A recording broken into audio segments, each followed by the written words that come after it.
Elon Musk, CEO of Tesla, publicly criticized Vladimir Putin of Russia during the Russian invasion of Ukraine.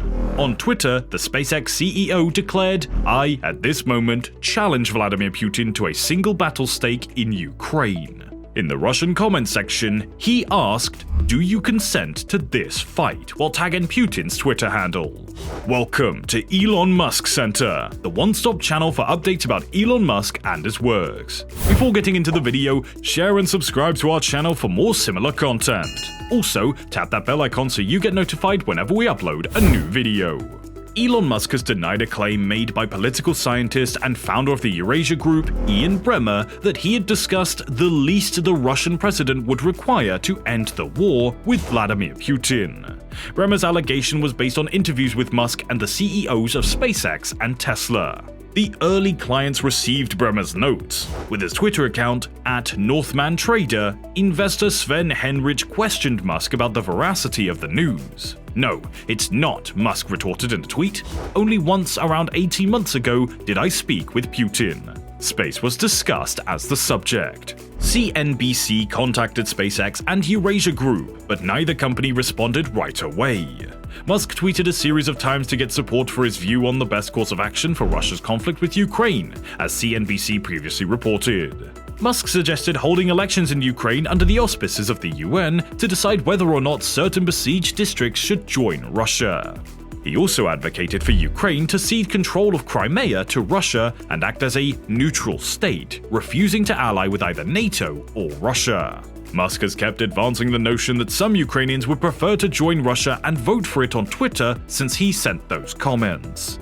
Officials from Kremlin hailed Musk for his viewpoint, but Musk has faced harsh condemnation from many others, including Volodymyr Zelensky, the president of Ukraine, Senator Lindsey Graham, RSC, and Garry Kasparov, a human rights campaigner and former chess champion who was born in Russia. Kasparov called Musk's proposal a repetition of Kremlin propaganda. Kasparov attempted to thwart Putin's ascent to power and was imprisoned and assaulted for his activism before fleeing the country.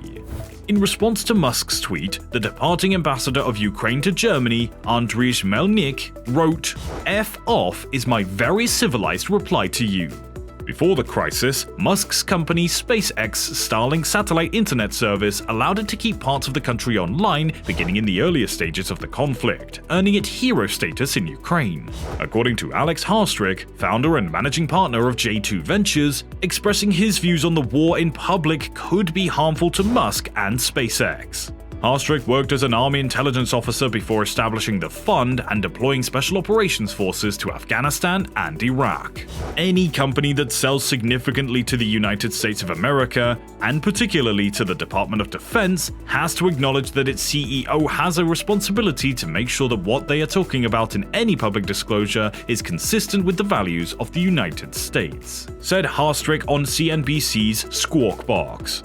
Since 2003, data compiled by Deltek's GovWin and examined by CNBC shows that SpaceX has won federal contracts totaling more than $10.5 billion. He indicated that the government agencies might be reluctant to collaborate with defense constructors when alternatives are available if their leaders are perceived as meddling in American diplomatic operations.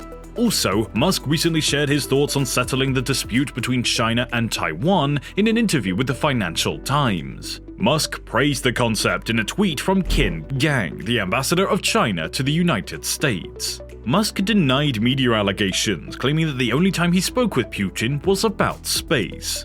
Not at all, no.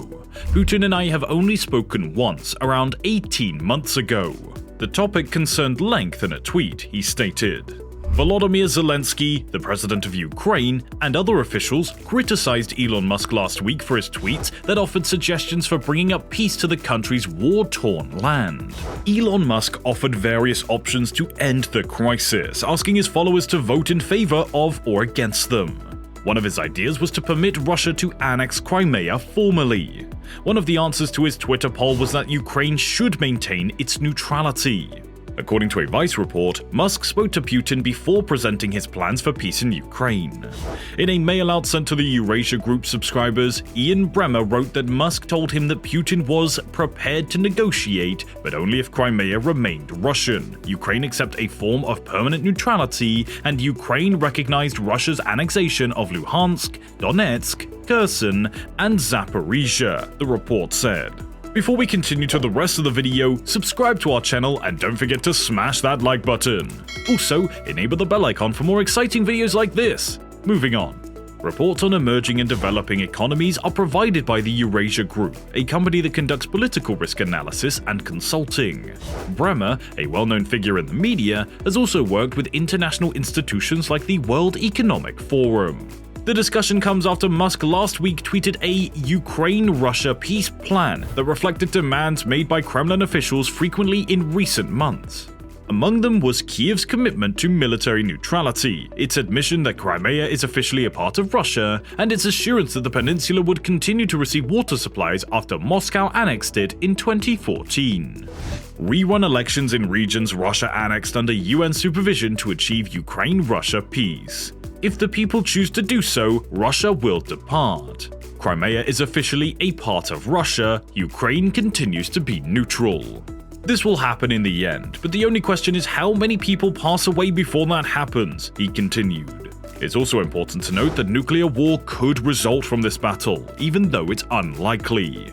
Russian authorities applauded Musk's post, but Ukrainian government officials, including President Volodymyr Zelensky, expressed fury, suggesting that Musk was endorsing Russia with his suggestion.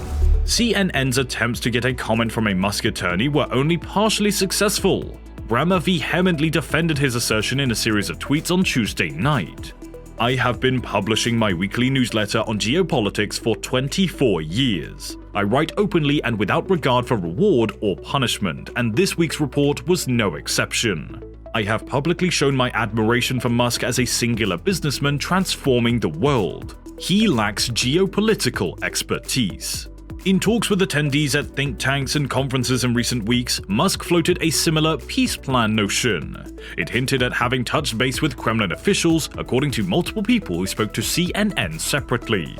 Musk told participants during a talk at the Weekend Festival last month in Aspen, Colorado, I really would encourage Ukraine, since Ukraine's had some triumphs recently, to seek peace. It should be done now. You can be sure that they don't want to do it, yet now is the ideal time to take action. As we all know, when one loses, one wants to find peace. Yet when one wins, one does not want to find peace at the moment. According to Bremmer, Elon stated that such an outcome ought to be avoided at all costs. Since the beginning of the conflict, Musk has been given Ukraine Starlink equipment, enabling Kyiv to retain communications and internet connectivity in regions cut off by Russian attacks on infrastructure. Bremmer asserts that Musk, however, turned down a recent request from the Ukrainian government to activate Starlink devices in Crimea since it implied the possibility of a ground operation.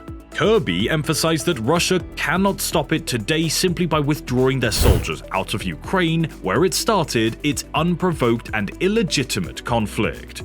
Kirby stated that if it doesn't happen, the US intends to keep providing Ukraine with the resources and instruments necessary to be successful in combat. And that will be all for today's video. Let us know your thoughts in the comment section below. Subscribe to our channel for more recent updates like this, and check out the rest of our videos on our channel if you're interested. Thank you for joining.